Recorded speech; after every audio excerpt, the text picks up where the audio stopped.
Enfim, em primeiro lugar, quero, de facto, em nome da Autoridade Nacional de Comunicações, agradecer a presença de todos durante esta manhã na Fundação Portuguesa das Comunicações, debater o futuro da interligação por cabo submarino entre os Açores, Madeira e o continente. Gostava de sublinhar algumas daquilo que me parece terem sido pontos de total convergência da parte de todas as entidades que estiveram presentes neste workshop. E é particularmente gratificante verificar o contributo muito positivo que todos deram relativamente a equacionar as soluções para o futuro e também uma grande convergência sobre várias das ideias que foram aqui hoje debatidas.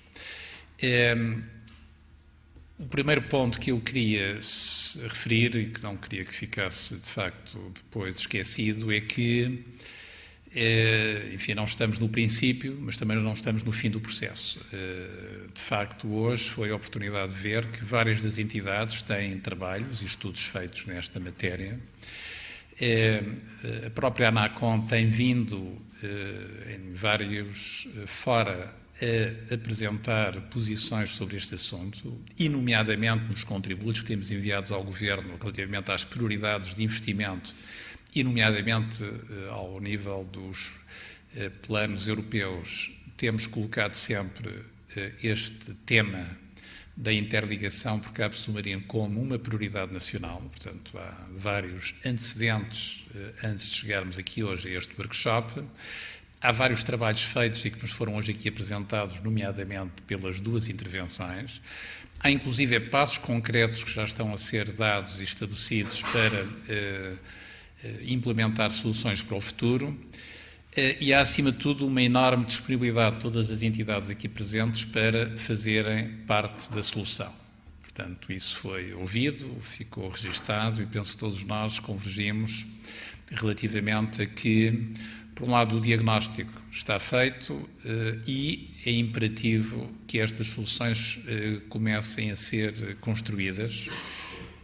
É também consensual que não podemos adiar este assunto. Portanto, este assunto necessita, de facto, de que sejam tomadas decisões a curto prazo. Isso é absolutamente consensual. Penso que também é absolutamente consensual o caráter estratégico para o país destas comunicações. Foi feita aqui a analogia com as outras vias de comunicação que são estratégicas na circulação das pessoas e na circulação das mercadorias. As infraestruturas de telecomunicações são estratégicas já hoje e vão ser cada vez mais para o futuro. E, portanto, a ligação por cabo submarino não tem alternativa e precisa mesmo de existir. Precisa de existir com redundância, precisa de existir com qualidade e com capacidade de resposta. E isso é, de facto, estratégico do ponto de vista da coesão do território português, mas também da coesão do território europeu. E, por isso, nós colocamos este tema como um tema prioritário na agenda europeia. Muitas das vezes, em Portugal, e sobretudo no continente, se calhar também às vezes nos Açores e na Madeira, tendemos a olhar para os Açores e para a Madeira como as regiões periféricas. A Europa, inclusive, chama-lhes regiões ultraperiféricas. Eu gostaria de posicionar o assunto de outra forma e noutras intervenções e noutras oportunidades tenho tido a ocasião para chamar a atenção para esse foco. E também o fiz nas minhas visitas já de trabalho aos Açores e à Madeira, que é os Açores e a Madeira são centrais do ponto de vista de algo que então um país como Portugal nunca pode escamotear, que é a nossa área de facto de influência e de gestão económica. Estou a falar a zona económica exclusiva. E quando nós olhamos para aquilo que está em marcha em termos dessa zona económica exclusiva e daquilo que é o fator, penso eu, mais distintivo do nosso país, aliás, depois é um fator de âncora para o desenvolvimento de outras atividades, que é o mar, quando nós olhamos para essa zona económica exclusiva, que está a caminho dos 4 milhões de quilómetros quadrados, que é tanto como a área do território continental europeu, os Açores e a Madeira, se não existissem, não existia esta área económica e não existia esta mais-valia estratégica do ponto de vista do nosso país. E, portanto, para dizer que, de facto, não é este assunto que estamos a falar de ter os Açores e a Madeira pujantes economicamente, a desenvolverem-se, a serem atrativos, a terem um papel decisivo no país, não é porque eles sejam regiões periféricas. Não, eles são regiões centrais e têm que ser regiões centrais na agenda económica e na agenda política e, estamos aqui a falar de comunicações, na agenda das comunicações em Portugal. E, portanto, de facto, é verdade que em várias intervenções eu tenho chamado a atenção para isso e não vou deixar de o fazer, não por uma questão de coesão do território, não por serem regiões que precisam de ser olhadas e atendidas, mas porque são regiões centrais no projeto do país e no projeto de desenvolvimento do país. E, portanto, esta ligação por cabo submarino é crucial para esse desenvolvimento. Foi bem salientado também no domínio do desenvolvimento da ciência, da tecnologia, da economia, do turismo, enfim, qualquer setor de atividade é completamente estratégico. O mar tem que ser visto de outra forma pelo país. Nós, aliás, devo dizer que convidámos para estar aqui também hoje presente o Ministério do Mar e as entidades ligadas ao mar, que deverão ter atenção também aos cabos submarinos, porque eles têm uma importância estratégica. Foi falado aqui, enfim, de forma relativamente telegráfica a propósito dos Açores, da relevância dos sismos. Os cabos submarinos podem ter um contributo importante para a detecção da atividade com impacto, enfim, em termos de sismos, de antecipação e de medição dos sismos. Portanto, é um assunto que está também na agenda científica e que coloca até, quando nós estamos aqui no país a debater, e tivemos aqui ainda nesta sala há algum tempo atrás a debater a proteção e resiliência das nossas infraestruturas de comunicações e como elas são importantes para responder de forma eficaz a catástrofes, nós sabemos que um dia, não sabemos quando, todo o país pode ser afetado por um sismo de elevadas proporções e quão importante era estarmos prevenidos e alertados para essa realidade. E os cabos submarinos podem dar um contributo para isso. E essa é uma dimensão, agora que está muito na agenda, o aviso às populações, o reagirmos às situações de catástrofe, que eu diria que devia de ser também introduzida neste debate dos cabos submarinos como sendo um fator estratégico prioritário de segurança do país, neste caso não apenas de resiliência das comunicações, mas de alerta das populações para situações dessa natureza. Portanto, os cabos submarinos são, de facto, tão importantes como são termos boas estradas, boas ferrovias, temos que ter, de facto, estas infraestruturas a funcionar bem, com uma boa capacidade de resposta e, portanto, isso é estratégico para Portugal, é estratégico para a Europa. Penso que, relativamente a esse tema, há um total consenso de todas as entidades públicas e privadas, do Governo Central, dos Governos Regionais, da Autoridade Nacional de Comunicações e de todas as empresas que estão aqui hoje a participar neste workshop. A resposta tem que ser dada resolvendo aquilo que são restrições atuais no desenvolvimento das comunicações entre o continente, os Açores e a Madeira, na oferta que é feita de serviços nos Açores e da Madeira. A ANACOM considera estratégico e tudo fará dentro da sua esfera de competências como é a sua obrigação. É isso que esperam de nós, para que haja um desenvolvimento da concorrência em todo o país.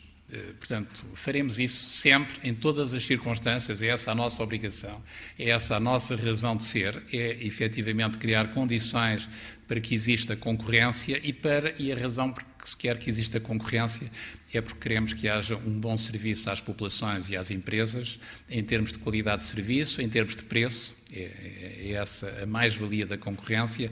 Há leis europeias que o determinam, há leis em Portugal que o determinam e, de facto, os cabos submarinos também são instrumentais para que isso aconteça e, portanto, a ANACOM tudo fará dentro da sua esfera de competências neste dossiê para que os bloqueios que existem sejam ultrapassados, mas também fica um repto que eu tenho lançado aos operadores de telecomunicações que, quando se criam as condições para que a concorrência existam, depois não deixem de investir e de oferecer os seus serviços, porque seria um contrassenso eu ouvir aplaudir as decisões da ANACOM que levam a reduzir os preços ou que levam a criar condições de concorrência e depois as empresas ficarem impávidas e não atuarem, e não irem responder àquilo que é o interesse das populações, que é terem ofertas plurais e a possibilidade de escolher entre as melhores ofertas e, portanto, com isso aumentar a qualidade do serviço em Portugal. Portanto, esse repto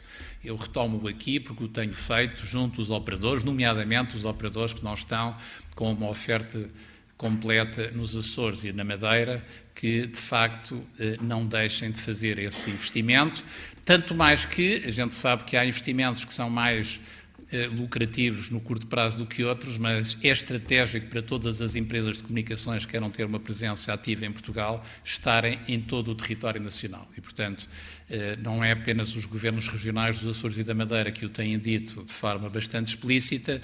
A ANACOM também o diz, nós queremos que todas as empresas possam, obviamente, fazer o desenvolvimento da sua atividade em todo o país. Relativamente à questão que foi aqui tratada, como é que se fazem estes investimentos, eu ouvi de todos, também das empresas privadas que aqui estão, o desejo de que o Estado assuma as suas responsabilidades e, portanto, que defina uma política estratégica relativamente a esta matéria. Portanto, compete necessariamente aos governos regionais e ao Governo da República clarificarem qual é que é a estratégia que defendem relativamente a este dossiê. Aquilo que eu vos garanto é que, do lado da Autoridade Nacional de Comunicações, nós também entendemos que é a nossa obrigação dar o nosso contributo e temos-lo feito e vamos continuar a fazê-lo. Portanto, vamos, tal como promovemos este workshop, fica aqui esse compromisso, promover a sequência aos trabalhos de hoje em termos de apoiar as autoridades públicas com a nossa independência, mas também com a nossa competência para encontrar soluções nesta matéria. E também vamos sentar à volta da mesa todos os interessados em contribuir para as soluções. E, portanto, nós ouvimos aqui de várias empresas essa disponibilidade. Ouvimos aqui uma aposta clara em garantir soluções que permitam todos os operadores terem acesso em igualdade de circunstâncias à utilização dos cabos submarinos. Portanto, esse é um denominador que penso eu comum e que também houve aqui muitas intervenções nesse sentido. Vimos os operadores que são clientes em utilizar os cabos submarinos interessados também em poder contribuir para as soluções e, portanto, eu diria que estão criadas todas as condições para que passemos das palavras aos atos e, portanto, que haja, por um lado, como foi feito, o desafio da parte das empresas que estão nesta sala e que disseram que querem fazer parte da solução, é a altura de apresentarem as vossas propostas, os vossos contributos. Eu tenho sublinhado a importância do co-investimento entre as empresas privadas. O 5G que vem aí exige-o. Eu continuo a achar que é muito pouco racional fazer duas autoestradas ao lado uma da outra, e nós temos exemplos desses em Portugal, de autoestradas que não têm carros e custaram muito dinheiro. Portanto, temos que pensar isto estrategicamente, temos que ver estes investimentos estrategicamente. Portanto, todas as empresas são bem-vindas a apresentar as suas propostas, fazer as suas propostas conjuntas e, necessariamente, há aqui este consenso dos poderes públicos que vão com prioridade também definir esta orientação estratégica. Eu não queria reter-vos mais, quero agradecer a cada um individualmente e a todas as entidades que aceitaram o convite para aqui estar presentes esta manhã de trabalho, que foi muito rica, foi muito útil para a ANACOM e fica este compromisso de que vamos manter este assunto na agenda e, desde já, com a permissão das duas entidades, ou das três apresentações, vamos tornar públicas as apresentações que foram feitas e vamos também tornar público um pequeno follow-up das conclusões deste workshop.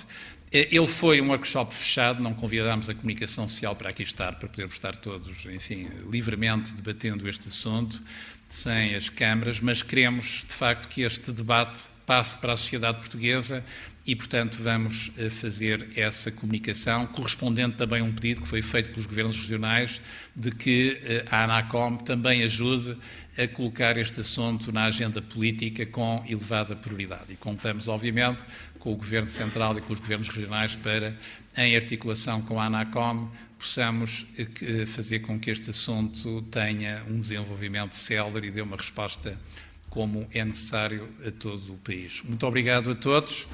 Agora a seguir, bom jogo de futebol, que Portugal vença, como é o nosso desejo, e até uma breve oportunidade. Obrigado.